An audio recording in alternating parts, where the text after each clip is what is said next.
recorded on this computer.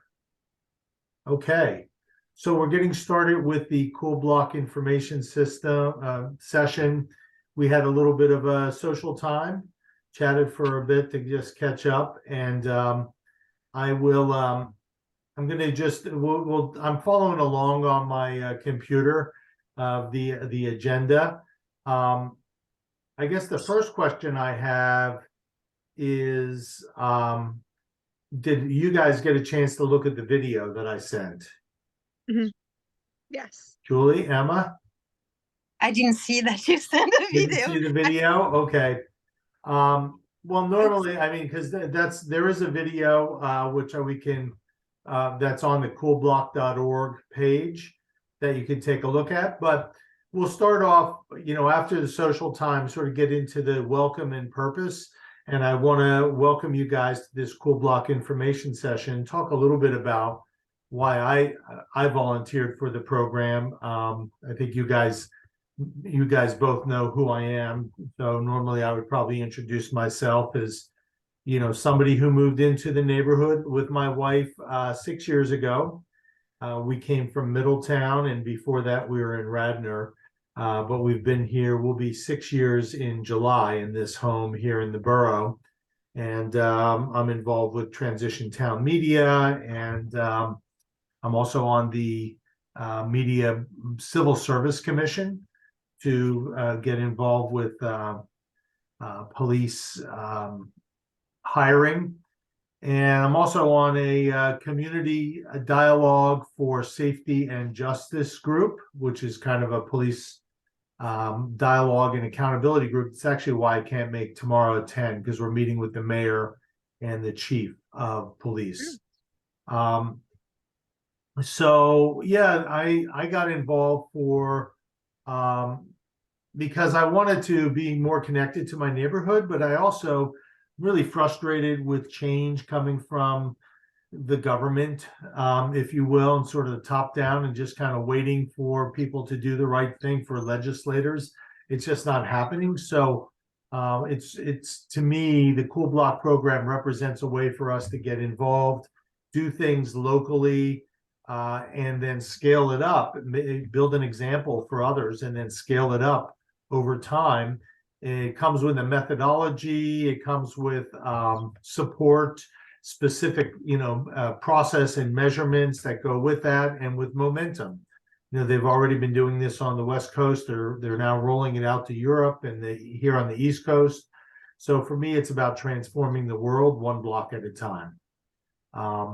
So anyway, that's a little bit about me. In a moment, we'll go through and give you guys a chance to introduce yourself. We normally have a sign-up sheet to make sure that you can provide your address and contact information. So I have your contact information for both of you. And, I guess really the thought would be you guys may end up wanting to start your own Cool Block initiative, down the road. So that's the hope. So let's see, explain the purpose of this meeting. So the purpose of the meeting is to learn about the Cool Block program, and for those interested, to start a Cool Block team. This is where we would normally watch the video, but Emma, I'm going to have you watch the video afterwards. It's basically, and what they do really was talk about some statistics about how disconnected neighbors are in our communities these days. There's just not a lot of interconnectivity. They talk about this program, which was piloted in Palo Alto, San Francisco, and Los Angeles. And it's an idea of shared leadership. There's a series of meetings that look at things like water use and livability, disaster resilience, and living a more earth-friendly lifestyle.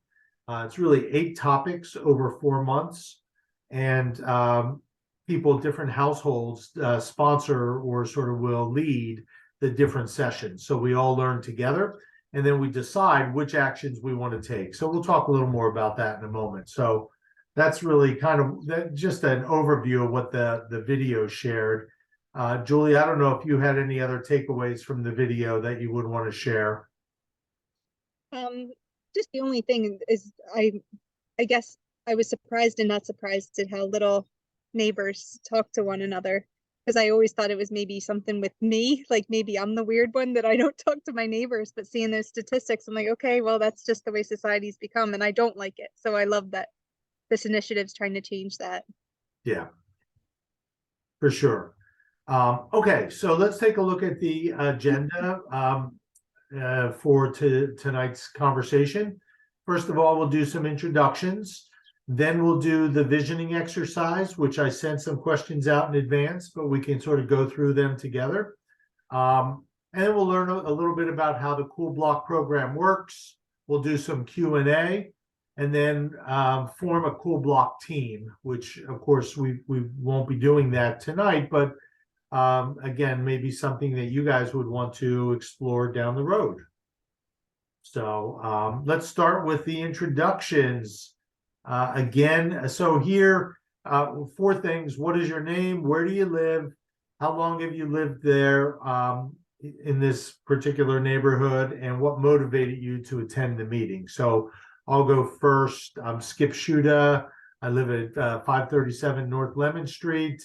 I've lived here for 6 years.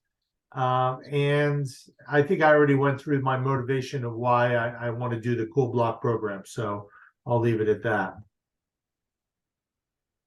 Julie, I'll turn it over to you. All right, I'm Julie Smith. I live at 810 North Olive Street. My husband and I have lived here for 15 years, but I was actually born in this house and lived here until I was 5, and then back again in college, and now I'm back again as married. So been here a long time. And then the motivation, like I said, I want to be more of a community, because I feel like when I've read a lot of articles about how you can be less influenced by the marketing and what the people want you to believe, and learn more about what's the best practices from each other, rather than trying to listen to the marketing that's constantly in your face. So I just feel like having communication is going to help our whole ecosystem and our sustainability as a whole. So Yeah. that's why. All right. Awesome. Glad to have you here. Emma?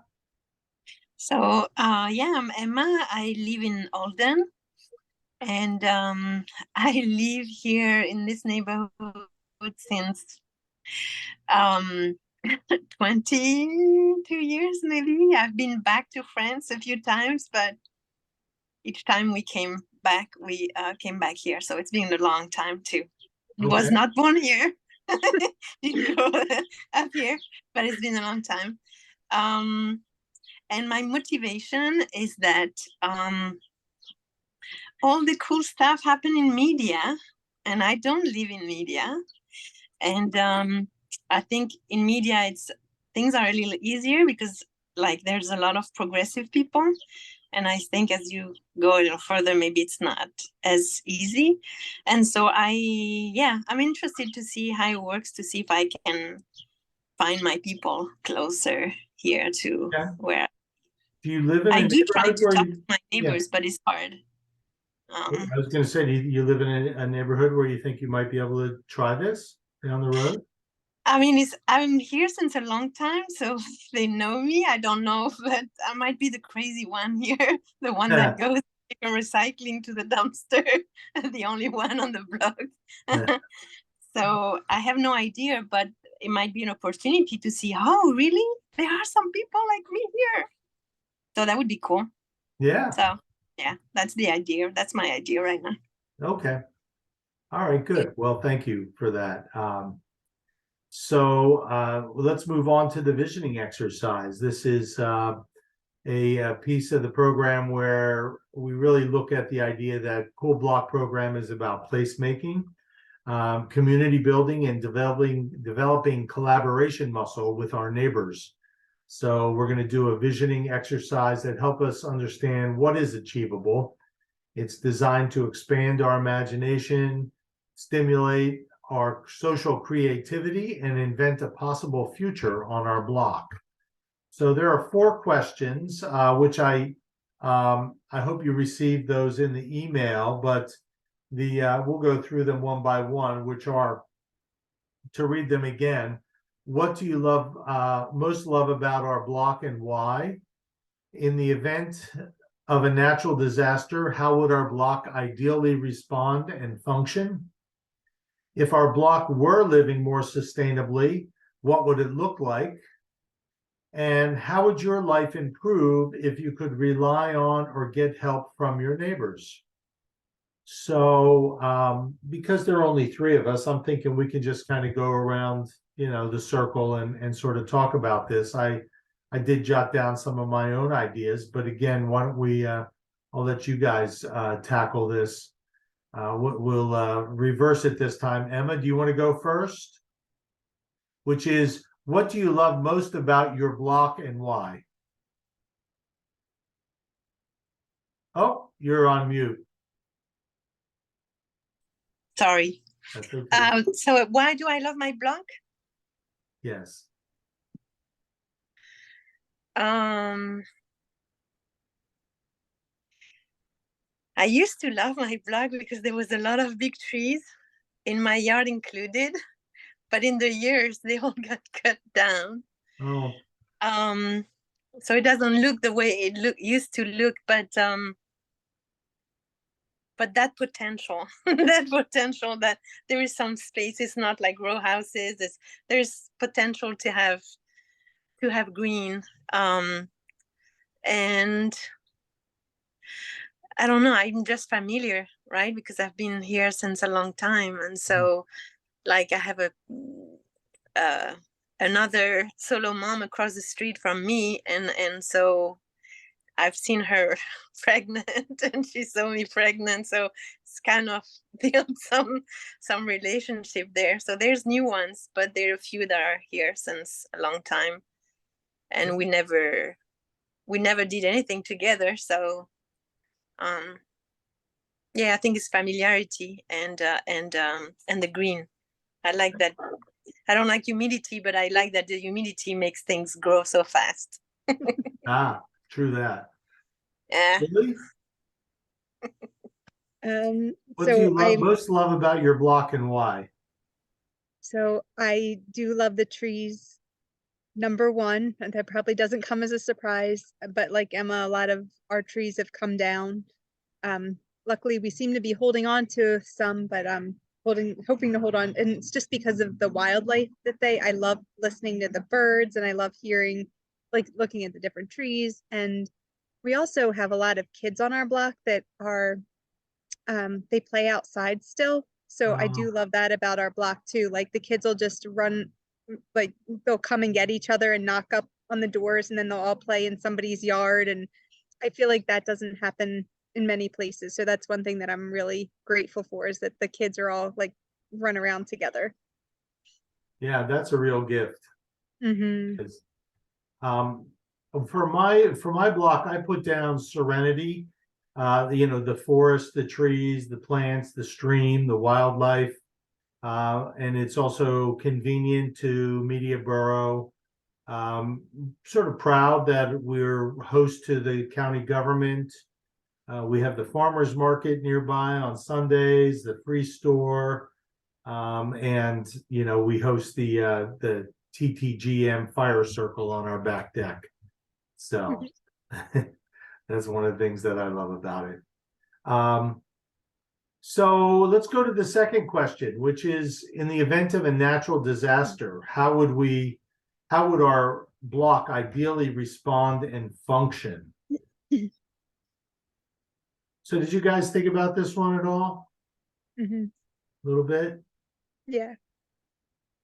Go ahead. Either one of you can start. Julie, you seem like you have some stuff. Well, I wrote down that it would be ideal to know what each neighbor's abilities are in a natural disaster. Like, who are the doctors and the nurses? Who would be a plumber? Who would be an electrician if something were to go awry and that you needed some certain help with something?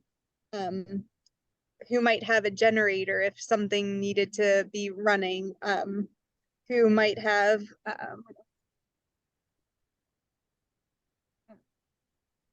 who might have extra space to store food or different things like that. Just like each person could kind of, we would kind of know who to go to for what, I guess is what I was thinking would be a good thing.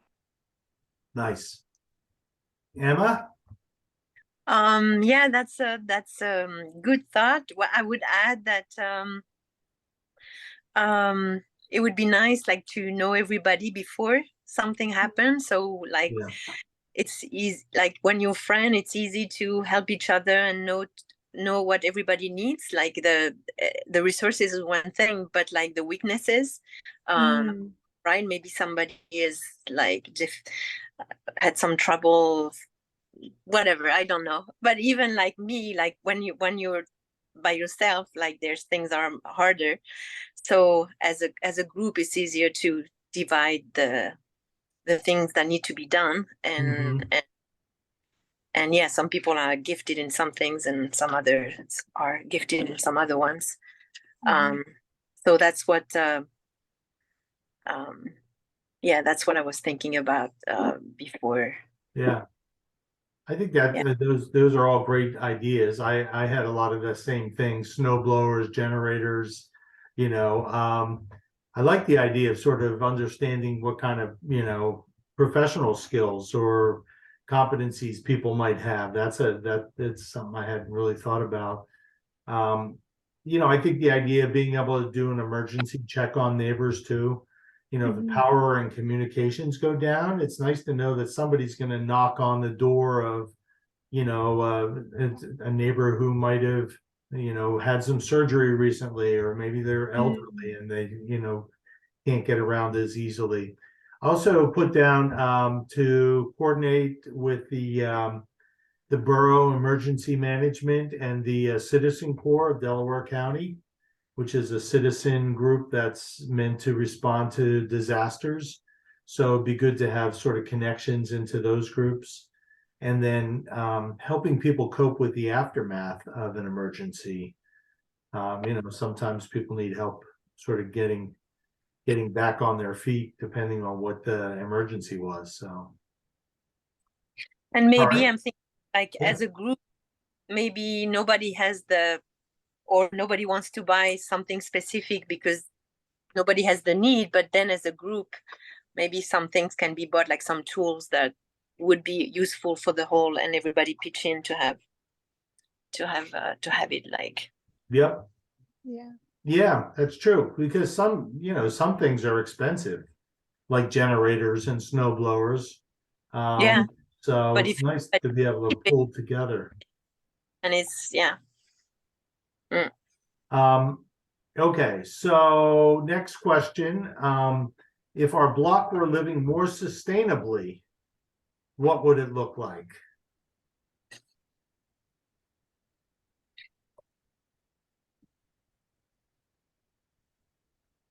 Emma, do you want to start? There would be more people like me, more compost bin in the backyard. Composting, yeah. The recycling is so difficult. My car looks like a trash place so much because I'm always in between trips. Um, and yeah, sharing stuff, like instead of like maybe yeah, sharing, so you buy more quality. You were talking about snow blowers, right? More quality that are going to last, instead of everybody buying a little something and it breaks and you have to buy another one. And Mhm. Yeah, good stuff. yeah, that's what Julie, comes. how about you? Thoughts on living more sustainably, what your block would look like?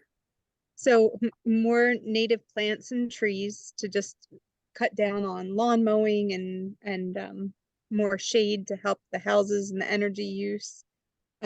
Community gardens, like maybe if it could be worked out, if you got to know your neighbors, different people could grow different things depending on what type of property they have. Paths maybe from one property to another so that you could just get to each other's. That doesn't really work with help with sustainability really, but just or maybe it would, because it'd be less concrete to have Yeah. paths through to other people's. And then maybe sharing childcare, like different people, if they're home at different hours, they could work together to figure out how to help each other with their childcare, so they wouldn't have to be driving to different places to drop their kids off and different things like that. Just make it easier. And then I also had the tool sharing too, like have one, if different people had a different tools, like if they do have lawn and want to cut their grass, then maybe one lawnmower per block probably would be more than enough. And no leaf blowers and like things that just rakes, and back to peace and quiet. Hmm. Yeah, I like that. I had carpools. So you guys have some great ideas, both of you. I had more locally produced food, sharing from gardens, which we talked about, reduce CO2 and greenhouse gas emissions through lifestyle changes, strong sharing local talent. I said, so in Westchester, they have something called the Porch Fest, where they just, people get out on their front porch and just, do a jam session or something with music, or do spoken word, poetry or something. And people just kind of walk around. So kind of like that idea of talent sharing too. So it's kind of cool. All right. And our last question on this front, how could your life improve if you could rely on or get help from your neighbors? So I had put down borrow everyday things. I mean, we do that. We became very close because, my wife is so sociable, so that helps. But we became close with our immediate next door neighbors. So, hey, I need a cup of milk or eggs or, butter or something to bake a cake or whatever we're working on, or, that kind of thing, some kind of a spice. It's easy to be able to borrow those everyday things from them. And then also being able to share the bounty from our gardens with others, so, hey, I have some extra, carrots or garlic or something. And then also being able to ask for help. If you're going to be away in the afternoon, could you check on my dog and let him out back, or, check on the plants when you're away? Those are some of the things that I wrote down. So how about you guys? Have other stuff? Mine wasn't that detailed. I just wrote that I feel like I would be, if I knew my neighbors more, and I would be less uptight. I think it would alleviate a lot of stress if I felt more comfortable just having conversations and talking with them about things. That's what I had. Yeah. Yeah, Emma, connect. anything you'd add? Yeah, go ahead. Sorry. Like if it's if we're comfortable with everybody, like we can just chit chat for a moment. That's what I do with my neighbor across the street. Like if she's outside and I just arrive and I have a little bit of time, I'm going to go and but like with everyone, so like we feel part of the neighborhood, but like in the connection, like the human connection. And helping, like I can see myself, it's not easy right now for me to offer, and there's not little kids actually anymore, but like I could help some neighbors with something, and then I would definitely could be helping stuff. Like I have a little yard and it's just a disaster. I just can't make it happen. So yeah, like exchanging gifts would be something very nice. It is nice to be able to just know your neighbors and just kind of check in with them, even if it's for 30 seconds, right? Oh, hey, how's it going? And, you knew your car was in for repair or whatever, I mean, just like that. My neighbor, yeah, go ahead. my neighbor just next to me, I felt he was like going through some stuff because he looked weird for some time, and I thought maybe I said something, like he doesn't look at me anymore the same way. Like I don't know what I did, and I felt so uncomfortable. And just like a few days ago, he was cutting his grass, and I said, "Hey, how are you?" And he said he had a tumor, a brain tumor, and he was paralyzed half of his face. Oh I boy. told him I thought I had done something, and he just talked to me once everything was over, and he's getting better. And I was like, oh my gosh, I had no idea Wow. that he was going through that. Like, Yeah. I felt bad. I was like thinking in my head, wow, he doesn't like me anymore. Yeah. Well, okay, I go home then. And No, he I had his mean, face half paralyzed because of a brain we all thing. do that though, right? You sort of you see someone, you say hello, or they seem like they're ignoring you and all, and you're like, oh, what the heck did I You do? assume, exactly, you assume stuff. And it's people are, a lot of people are struggling and they're dealing with their own stuff. So, well, good for you to reach out to them. That's great. Okay.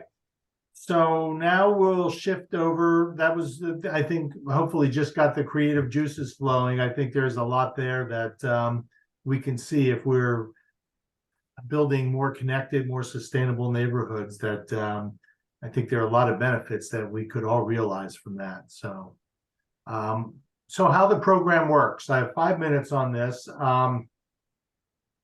So I'm going to actually share my screen because I'm going to be reading from this, but this way you guys can read along too. So see how this works. Are you able to see that? Yeah. How the program works? Mm-hmm. Okay, so the program structure has already been introduced in the video, which you saw, or Emma, you'll see afterwards. And if you just go to coolblock.org, it's right there on the website. It's like 7 minutes long. And so this section reviews the important elements of that program structure. Meeting format. So once the team is formed, it meets 8 times every 2 weeks or so over 4 to 6 months and takes individual and collective actions. Some actions will be done in this time frame, others will require more time and extend into the future. There is an option to continue the program and expand it to other blocks, which of course, certainly hoping that we can continue to expand.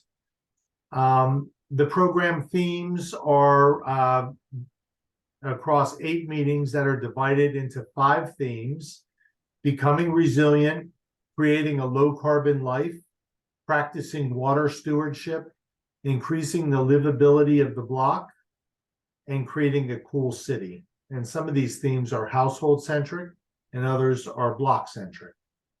Household centric meetings. In these meetings, team members will choose the actions we each wish to take based on the options in that section of the program.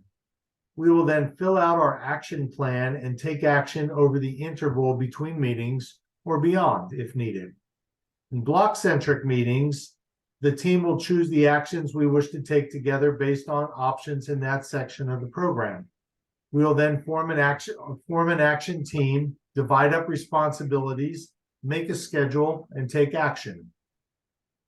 Topic meeting format. Each topic has an action planning tool for making a plan, taking action, and reporting results.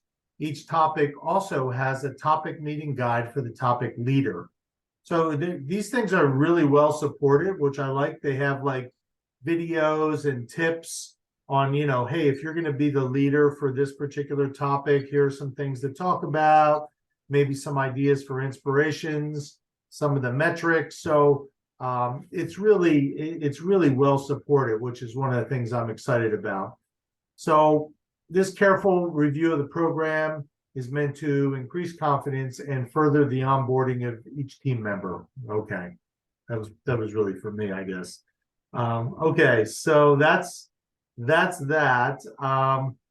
Then we'll take some Q&A.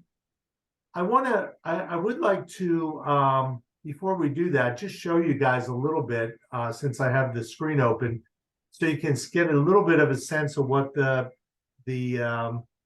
platform looks like. So what will happen is everybody will get a code. The meeting after the information session is called a team building meeting. And again, it's well supported with an agenda and what you do and all. And that's when the people who opt in to participate actually decide who's going to do what, what's the meeting schedule, the timing, that kind of thing. And then you get into these individual meetings and you can see, like the first topic is energy resilient home. And the action plan, all of these things expand. So you can see the kind of things they already have in here: preparing several days of food stores, securing your basic water needs, developing communication strategy for an emergency. And you can see I started clicking on some of these to say, hey, I'm going to do these things. So this is your own personal dashboard, but it also gives you the, shares, what everybody else can see. So, and then we can also build a database of local resources that people have access to. So one of the things I'm excited about, so Carol Finelli was part of an emergency prep group that Transition Town Media held a few years ago. And they put together a whole bunch of flyers and, places to go for like getting water containers and, like water stabilization pills and how often you should rotate it and stuff like that. These are all resources that we can, add to the local resource menu. And then you can open up individual recipes. So you can see each one of these steps, how many days, which water uses are you going to be storing for, calculating the water you store, including pets. And then they give you details, right? So you can really get into sort of the actual details. So lots of support. I'm just trying to give you a sense of how it's organized.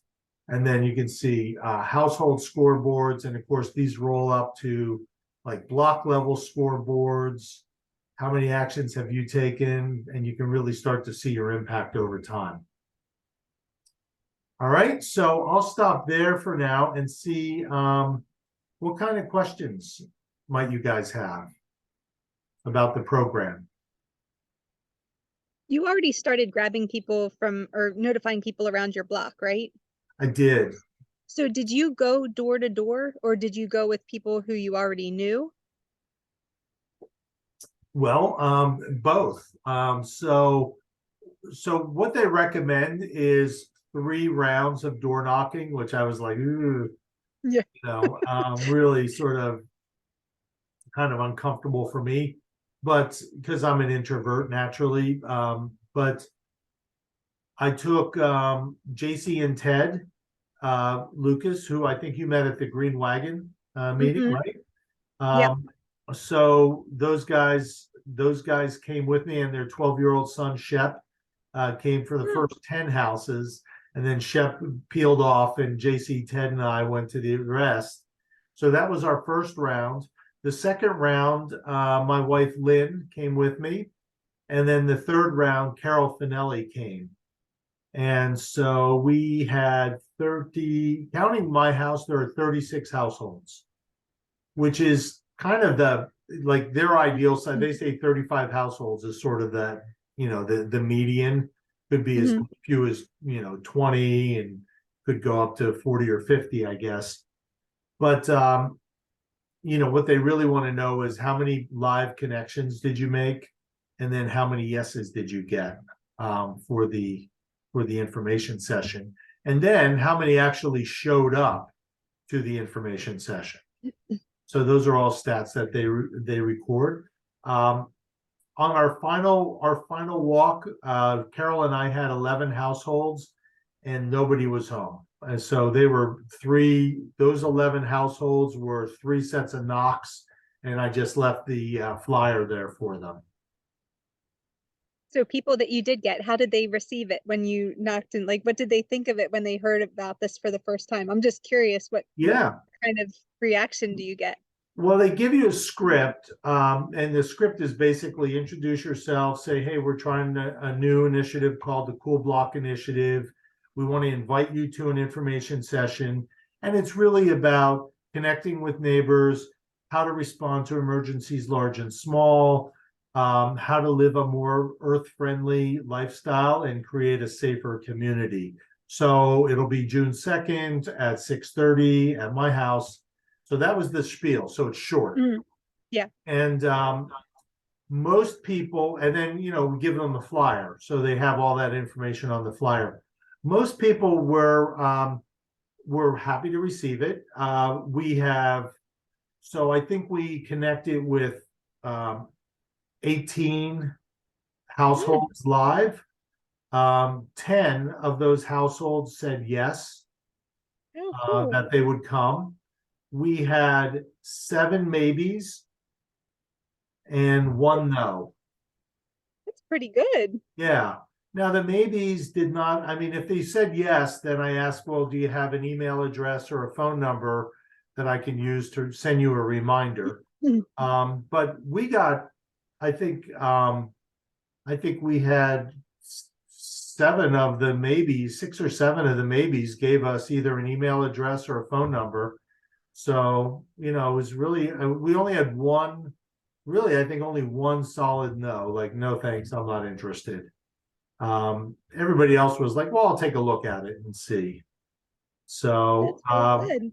yeah, it was pretty good. A couple of people were reluctant from they want to know that there's no political talk. Mm. This is not a political organization, right? And it's like, no, it's Right. not. It's just about community. So that helped. But yeah, I mean, it was good.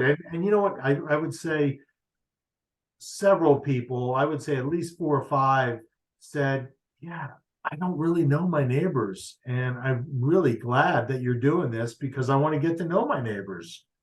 I mean, I ran into some people who were just like downright enthusiastic about it Oh, because that's they were great. like, this is cool. We, so we'll get to meet, the people around us. Very cool. So yeah, Oh, that's cool. good. Other questions? No? Okay. All right. So this would be where I'd say, okay, so how many people are interested in participating in the Cool Block program? Raise your hand. And if not, oh, okay. So you're all okay. So at the end of the meeting, we would get together and we will figure out when we're going to get together again. But we'll wrap up the meeting in a few minutes, and then we would get together and talk about best times to get, what time's a good time to meet for our team building, which is where we really start to do the work of what we're going to do. How frequently do we want to meet?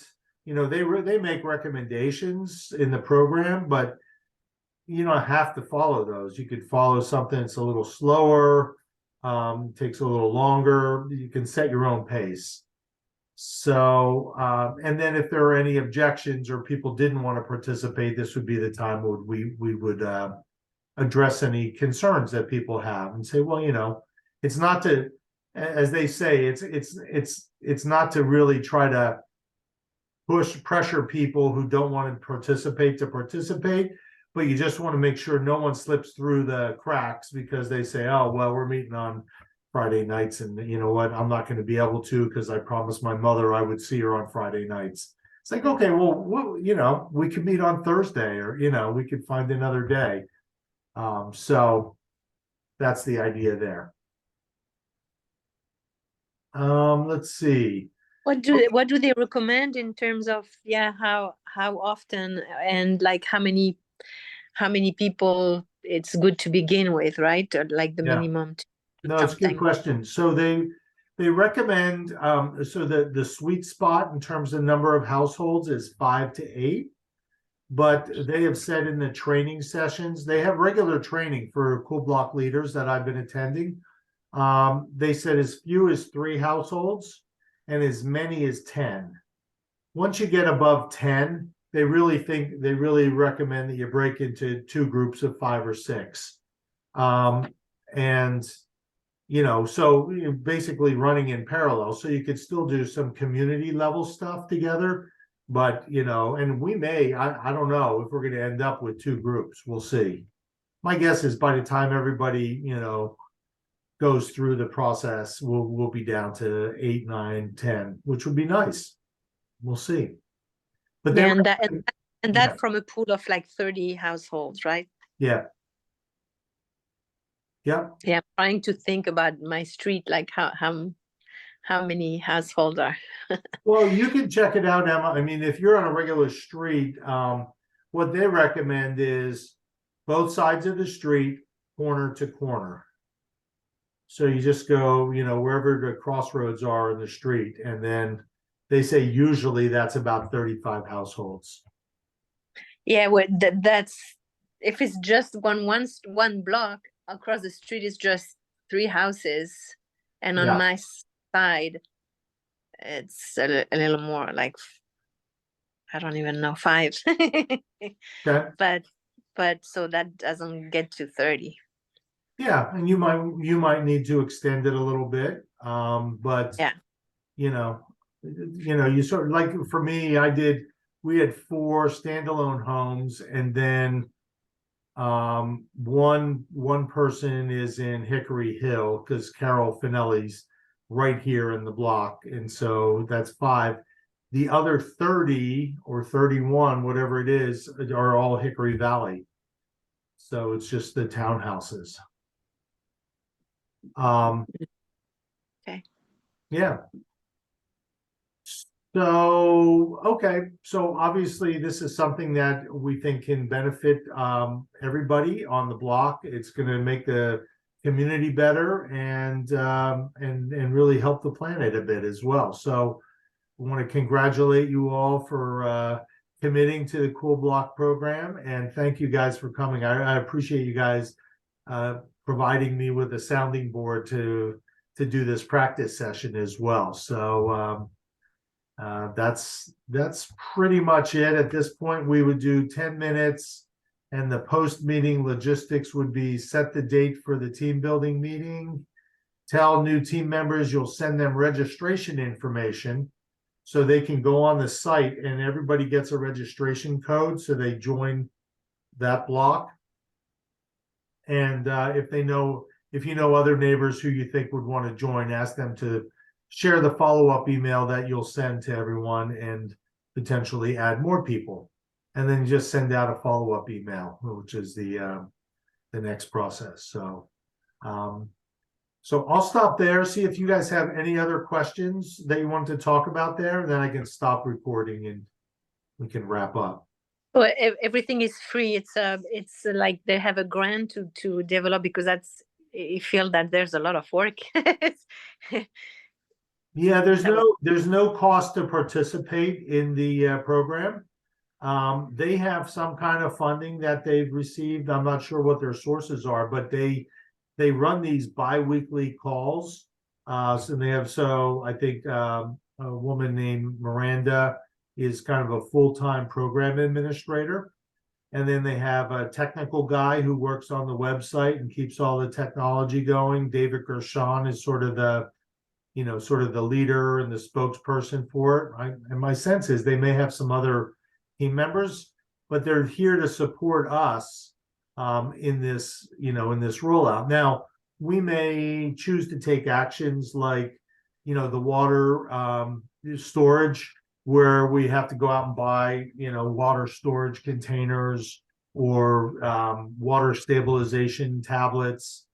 So there may be expenses where we might choose to buy a generator for the neighborhood, but those are decisions we would all decide together and take action on.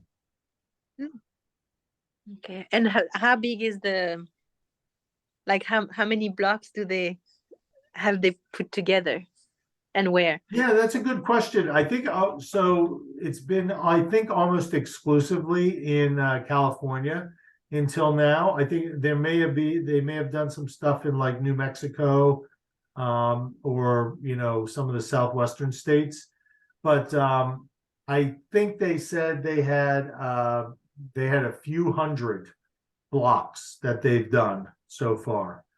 And I can tell you in the calls that I participate in, which have anywhere from 5 or 6 people to 15, on the calls. They have people from Swansea, UK, from Findhorn, Scotland, from Berlin, Germany. I met someone from LA in one of the calls. So, it's really, and then, we have our little media pod here, which we're getting started with. So it's been pretty cool to, sort of have these conversations with people from all over the planet. Really cool. Get up and Okay, running. yeah. All right. So I'm going to stop the recording and